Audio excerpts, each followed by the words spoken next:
Hey everybody, I am here today to install a dash cam on a golf cart. I know this might sound a little bit weird, but check this out.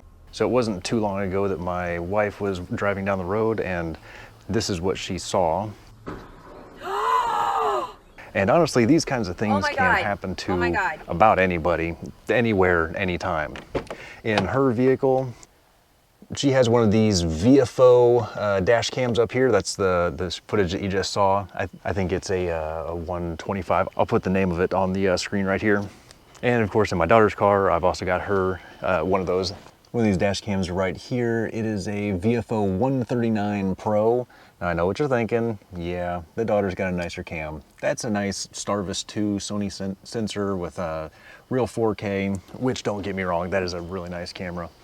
Front and rear on both of them. And what I'm going to put on the cart, honestly, this one is a sub $100. I think it was on a clearance or something, or not clearance. I think it was on sale, or there was a coupon code or something for it. Maybe $60, $70, something like that. There'll be a link in the description so you can see the one that I got. I'll also put links to both of the other cameras so that you can compare prices, but honestly, on a golf cart, there's no real reason to have a super nice 4K sensor unless, you know, that's just what you want to do. And there's all kinds of other cameras you can get. Again, down in the description, there's going to be a bunch of these.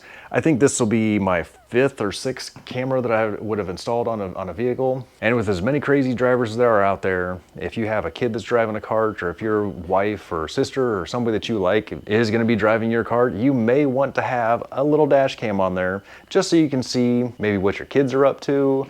Maybe, you know, if there is something, God forbid, anything, you know, should happen, you're going to want to have a good record of that for the insurance company, or maybe just for your own entertainment. Like, oh, hey, saw something crazy out there, check this out. And then you can show other people or post it to YouTube, or what is that, Fail Army? You may see something crazy and you want to post it to Fail Army. And let's be honest, those are some really cool videos. So I'm going to go ahead and read the instructions on this. They're all pretty much basic and the same. You're going to hook this up to your 12-volt converter. There'll be a link for one of those down in the description, as well as fuse blocks and anything else you might need for the install. And here in the morning, or maybe tomorrow afternoon, I'm going to go ahead and get this whole thing installed.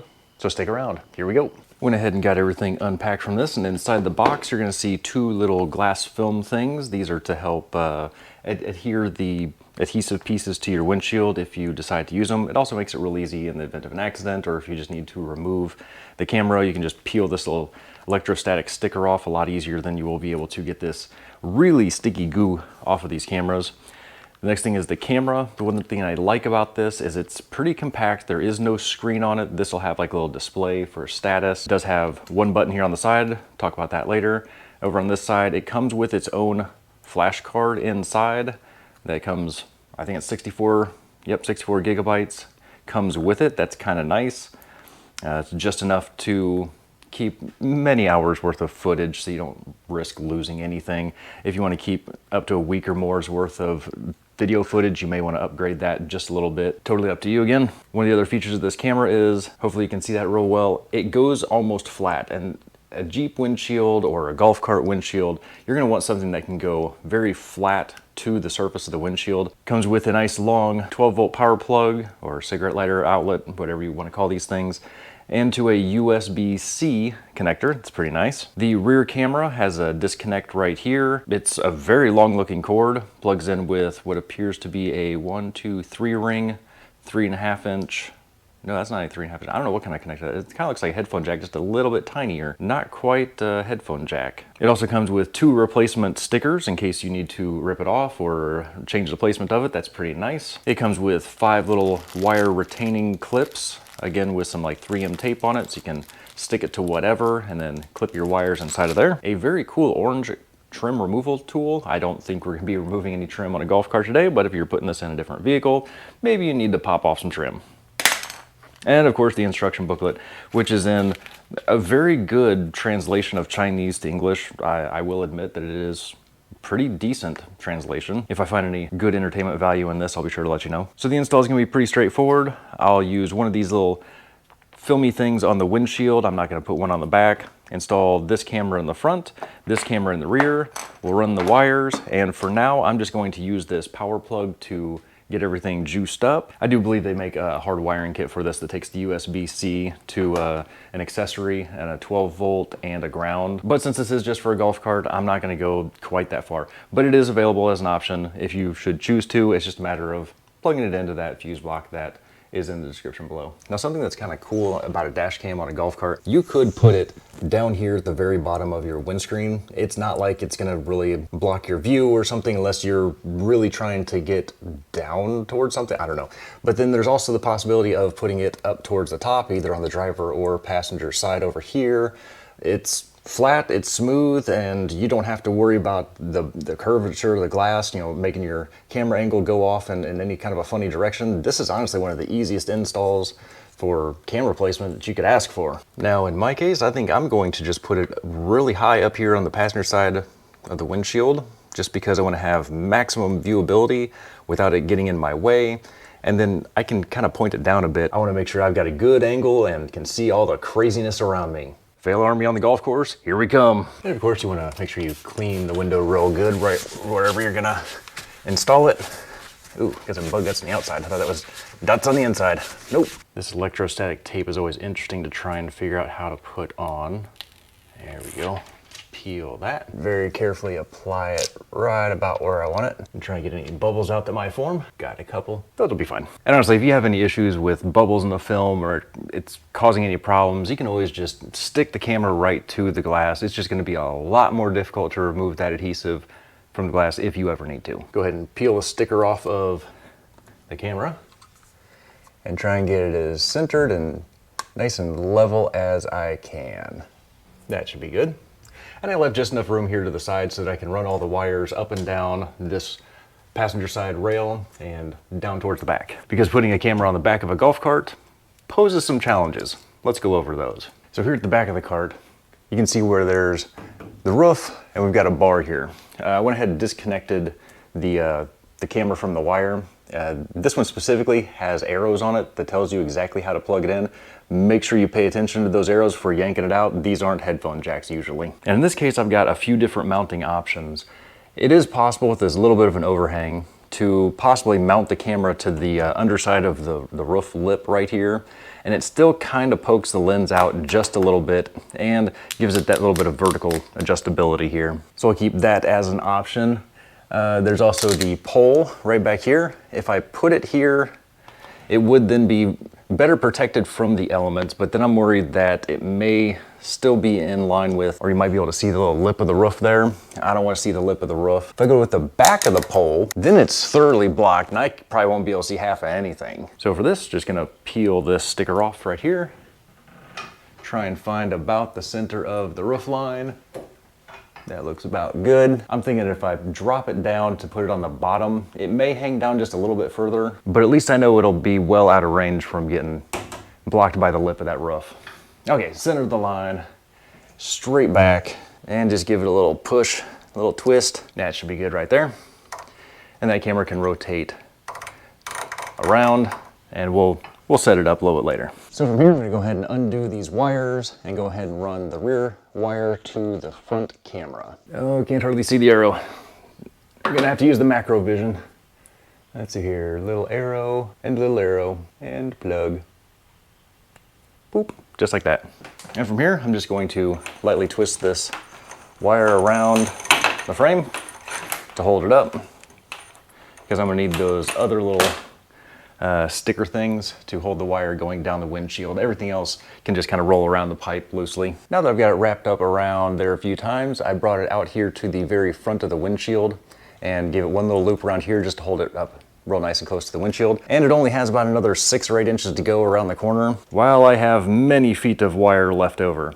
Good thing about this is I can go ahead and coil this up real nice and then store it right up here, up out of the way. And with this very neatly coiled around here and Velcroed, got a little bit of a dangly tail, just go ahead and plug it in right here. Just like that. Now, possibly one of the easiest parts of this install, go ahead and give it power. There's copious wire, way more than what you're gonna need for a golf cart. Let's get all these tangles out. So this is gonna get plugged in here. I'm gonna rotate that plug up just because I'm going to tuck all the excess back here behind the screen. Go ahead and plug this in up top. This is going to roll down. I want to make sure that there's a little bit of slack in there. Give it a bit more space. And from here to here, this is going to be the extra. And for now, I'm just gonna set it right here behind the screen. Go ahead and tag up these little sticky clips. And these little clips look like they have a little tooth on the side. So once you stick them down, put the wire in, you'll be able to push it and snap it closed. Kind of cool. May as well clean the little spot where we're gonna stick it. Put one right up here at the top. One down here close to the middle. Should be good, I hope. Right about there. And I'm gonna put two more across the bottom. One right here in the middle and one right here at the corner so it can make that bend. Stick one in the middle, one over here to the side. And then I've got one more left over once this thing gets all said and done, in case I need to stick it up somewhere else. But the wire goes in and snappy. Ooh, that's kind of nice. A very satisfying click at the end. And from here, we can just kind of ball this up, put a little twist sticks on it, and just hide that right behind the screen. And there might be a better way that you've come up with or could find to run these wires. Honestly, I don't care if there's exposed wires. Occasionally, you know, take the family out for a ride, but for the most part, this is my get around town, get around the neighborhood kind of vehicle. And I tell you what, I really wish I would have had a dash cam a while back. So many crazies out there. Let's go ahead and get it powered on and see what happens. Please format the SD card. Well, better listen to the lady. Now let's take a look at these instructions. So I got my phone here. Oh, one thing I forgot to mention. Let me flip a couple pages back. So it says here on page 6 that, let me get my old man glasses out again. If your car does not have the cigarette lighter socket for the dash cam, please contact us to get a spare Type-C power cable. So it may be possible to just reach out to them and get a hardwire kit. Might be worth knowing. But flipping back, the Jarvis app, I thought that was kind of cool, is what controls this doodad. So I'm gonna go ahead and get it installed now. It's got one of these fancy schmancy codes that you can just kind of scan and install it. That was pretty quick. All right, Jarvis cam, open. Yeah, agree, you have to. And it's gonna need permission to, you know, take pictures and look at some of your phone's Wi-Fi stuff because it connects through Wi-Fi. Only allow while using the app. Yeah, you're gonna have to use my pictures on the camera and add camera. Now it's gonna search for that camera through the Wi-Fi. Wants me to select the camera Wi-Fi from the internet. It says it's gonna be a GKU something or other. Yep, there it is. Bunch of gibberish. Wants a password. Oh, very secure password. 1, 2, 3, 4, 5, 6, 7, 8. Connect. And it's connected. Now it says it's adding the camera. Oh, went ahead and blinked a few times. Please format memory card through camera settings. Camera settings. Yeah, there's quite a bit of settings in here. Format SD card down towards the bottom. Okay. Formatting is completed. She has a very interesting accent. Looks like it just kind of goes over the app interface, what the little icons and buttons do, camera files. It loops it. It can take snapshots of photos, and you can lock them by quickly pressing the one little button that it has on it. And that one little button, it says that if you press it for 1 second, it's gonna lock the video that it's currently recording. Press for 3 seconds, it'll start and stop the recording. And if you press it for 5 seconds, it's going to reset the dash cam. Good to know. I mean, I'm pretty sure you can just unplug it and plug it back in, do the same thing. So let's see what she's up to. It'd probably help if you take the little sticker off the lens. Ah, yes, that's much better now. And it looks like my rear video is upside down, and you can kind of see a little bit of the lip on there. Okay. There we go. So got it adjusted. It's got like a little flippy left-right thing, but I don't see a flippy upside down thing. It may just need to have the wire coming over towards the driver's side because it just won't flip for upside down recording. It'll let you mirror the screen left and right, which is senseless. Everything on the phone is upside down. That does not do a whole lot of good. So I'm gonna go ahead and just flip this thing around and just deal with it. It's a cheap camera. What more do you expect? The camera quality does look pretty good though. Let me go ahead and get a couple of recordings and I'll go ahead and drop them right here. Something a little weird about this camera is it records in what's called a .ts file format. It's a really weird streaming type of file format where it's more designed for like DVDs or other sorts of digital media. But the camera itself is pretty good. When I went to convert this file from the .ts over to an MP4, I lost the audio somehow. I'm not sure what's going on there. But the camera itself is pretty good. It's no 4K camera, but it's good enough. I might need to drop that angle down a little bit, or maybe just find a different place for that rear camera. I'm not sure I like it like that very well. Well, that was good fun. I hope you enjoyed that little cruise around the neighborhood, just kind of see what the cameras look like. Honestly, the cameras, there's not a whole lot of difference between the quality of the video that they shoot. The more you pay though, the better features you're gonna get. You really do get what you pay for whenever it comes to these dash cameras. If you go spending $250, $300, you're not gonna really get a better quality picture. You're just gonna get more features and options and things that you can do. So I'm gonna keep playing around with this thing, see if I can figure out if there's some sort of a software way to flip the rear camera back from upside down, or if I'm pretty much stuck with it and I just gotta flip it manually myself. But you guys stay safe out there. Keep those cameras rolling. You never know what you're gonna see when you're out there. You've been out there. You know what I mean.